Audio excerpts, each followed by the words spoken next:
네, 안녕하세요. 중수투자자입니다. 이번 영상은 최근에 제가 5G에 대해서 이슈가 하나 좀 있었어요. 이제 아시는 분들은 아실 텐데 28GHz 서비스를 좀 포기한다는 그런 공식적인 어떤 정부의 공식적인 발표가 좀 국감에서 있었죠.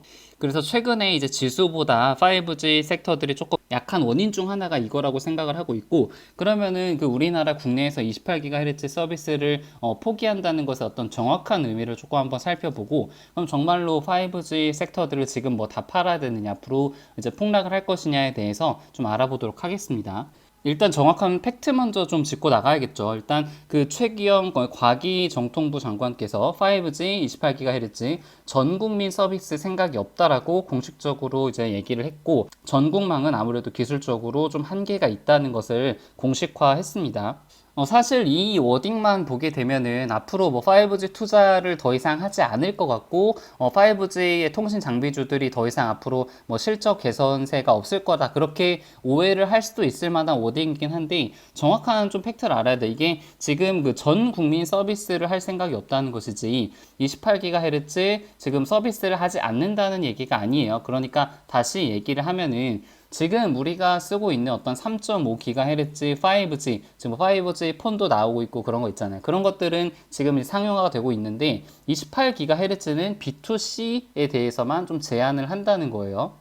그리고 이제 B2B 뭐 스마트 팩토리라든가 어떤 기업에 사용할 수 있는 28GHz는 앞으로도 계속 이제 기술 개발할 것이고 서비스를 한다. 이게 정확한 얘기인데, 지금 방금 말씀드렸던 뒤에 말은 이렇게 툭 잘라버리고 앞에 얘기만 이제 나온 것이 전 국민 서비스 생각 없다. 뭐 어떻게 보면 이 말이 맞긴 하죠. 이제 전국적으로 지금 5G 통신망이 깔린 것처럼 28GHz는 깔지 않겠다는 뜻이니까요. 사실 이 18GHz에 대해서는 여러 가지 말들이 많았어요. 왜냐면은 이게 지금 주파수가 이제 늘어나면 늘어날수록 어떤 파장이 굉장히 짧아지거든요. 예를 들어서 3.5GHz 같은 경우 파장이 이 정도 길이라고 친다면은 28GHz는 이것보다 훨씬 짧은 그런 파장을 갖게 된다는 거죠. 이렇게 되면은 문제가, 어떤 한 지역을 커버리지를 하는 데 있어서 3.5GHz 같은 경우는 기지국이 예를 들어서 4개만 있어도 이 모든 구역을 다 커버를 할 수 있다라고 친다면은,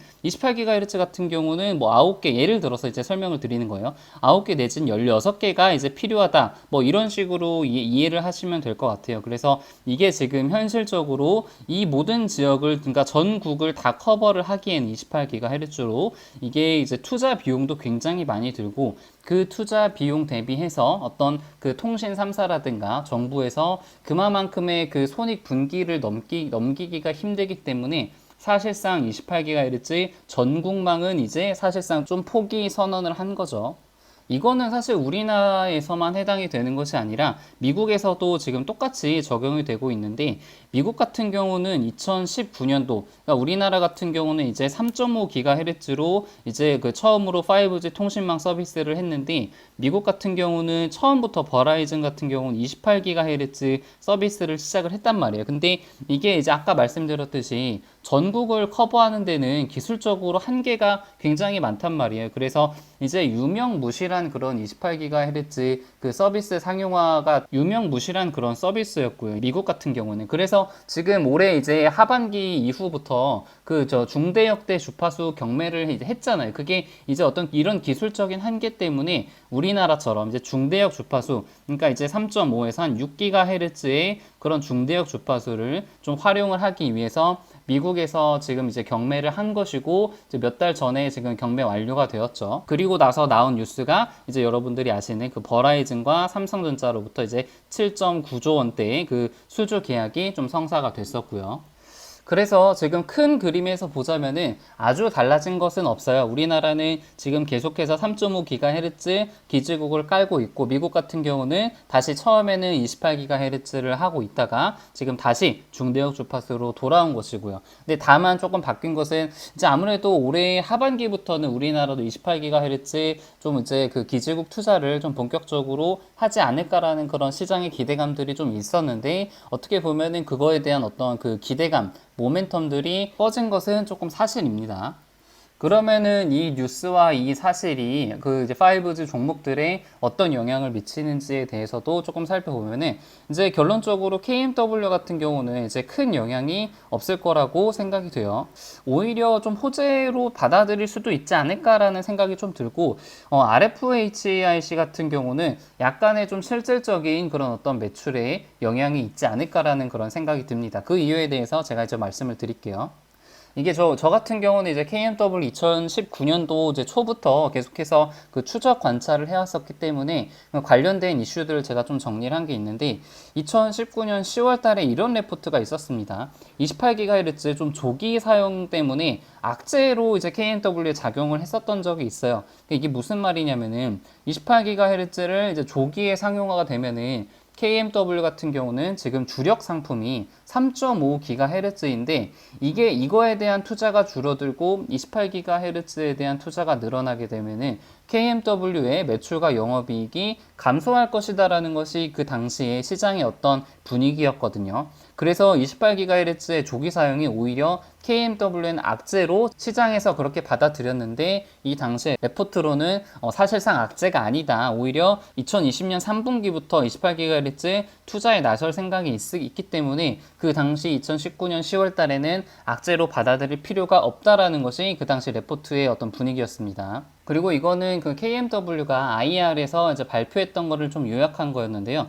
5G 주파수 대역이 28GHz와 6GHz가 있는데, 아까도 이제 말씀드렸던 것처럼 28GHz는 사실상 투자가 이제 거의 진행이 되지 않았기 때문에 대부분의 그 매출이 28GHz보다는 6GHz에서 이제 발생이 된다라는 그런 얘기가 좀 있었죠. 그래서 이제 그 5G KMW 같은 경우는 3.5GHz에서 대부분의 매출이 발생이 되기 때문에 작년에 그렇게 실적이 좋았던 이유도 어떤 이런 이유들 때문에 실적이 굉장히 좀 좋았었죠. 그래서 저는 이 이슈가 그렇게 지금 시장 대비해서 최근에 조금 약하기는 했지만, 어떤 5G의 큰 흐름을 봤을 때는 어떤 그 큰 변화를 좀 주기는 좀 힘든 그런 이슈다. 특히 이제 국내에 좀 제한된 이슈이기 때문에 지금 현재 그 5G의 어떤 실적 기반에는 미국 쪽과 뭐 인도, 유럽 쪽의 어떤 실적에 대한 어떤 기대감들이 있기 때문에 이런 기대감들은 여전히 좀 유효하다는 것이 저의 생각입니다. 그 중에서 이제 RFHRC 같은 경우는 조금 다른데, 이 기업 같은 경우 지금 PER이 굉장히 그 다른 기업들보다 훨씬 높은 그 이유 중에 하나가 이게 그 질화 갈륨을 생산을 하잖아요. 질화 갈륨을 생산하는데 이것이 이제 28GHz 고주파 회로를 만들 때 특히 더 이제 사용이 많이 될 거라는 그런 시장의 기대감들이 좀 있었어요. 근데 사실상 28GHz가 전국 그 서비스가 좀 힘든 상황이기 때문에 어떤 그 2021년, 2022년에는 좀 RF가 이 28GHz로 좀 수혜를 많이 보지 않을까라는 그런 기대감들이 사실상은 그 크게 반영이 되지 않을 가능성도 조금 있다고 봐요.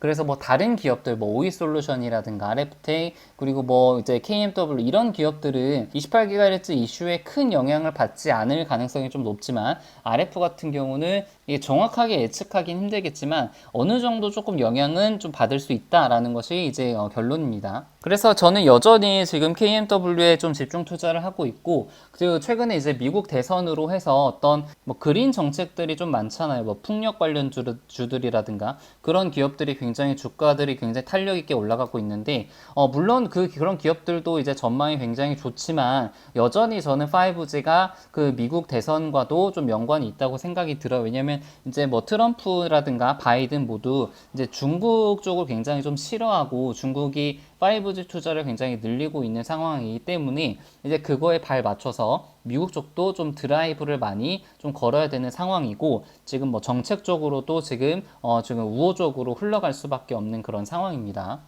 그래서 이제 저는 5G를 여전히 좋게 보고 있고, 뭐 단기적으로는 어떤 지수가 하락을 할 때 같이 떨어지고 좀 조정을 받을 수도 있겠지만, 그리고 지금 아까 말씀드린 28GHz가 시장에는 아직 충분히 또 반영이 안 됐을 가능성이 있어요. 그러니까 좀 추가적으로 하락을 할 가능성이 어느 정도는 조금 있을 수 있다고 봐요. 예를 들어서 뭐 60일선을 조금 아래를 깨고 내려갈 수도 있는 그런 상황인 거죠. 그래서 뭐 아무튼 이제 중장기적으로 봤을 때 2021년을 봤을 때 아직까지는 모멘텀이 좀 살아있고 실적에 대한 그런 기대감도 남아있기 때문에 저는 여전히 좀 좋게 보고 있습니다. 그리고 제가 좀 마지막으로 최근에 멤버십 게시판에 대해서 내용들을 조금 이제 정형화 작업을 좀 하고 있는데, 예전에는 이제 스프레드시트에 뭐 매매일지를 작성을 한다든가 아니면은 뭐 매수했던 종목, 매도했던 종목 이런 것들을 좀 정리를 했는데, 그런 것들이 좀 여기저기 분산이 되어 있다 보니까 좀 그 이제 따라오지 못하시는 분도 계시는 것 같아서 그 이제 멤버십 게시판에다가 그런 것들을 다 정리를 하려고요. 예를 들어서 이제 그날그날의 어떤 손익들이 있죠. 뭐 10월 5일 같은 경우는 이제 플러스 250, 10월 6일 같은 경우는 마이너스 250, 뭐 10월 8일 같은 경우는 마이너스 한 0.39%, 마이너스 84만 원, 그리고 좀 이제 수익이 많이 났던 종목, 손실이 많이 났던 종목 이런 것들을 조금 간단히 정리를 해드리고, 현재 내가 가지고 있는 종목과 간단한 투자 아이디어, 그리고 또 이제 내가 최근에 좀 기업 분석을 한 그런 종목들 분석도 간단하게 조금 쓰는 그런 식으로 지금 포매팅을 하고 있습니다. 네, 그래서 관심 있으시면 한번 보시면 될 것 같고, 영상은 여기서 마치도록 하겠습니다. 네, 이상입니다.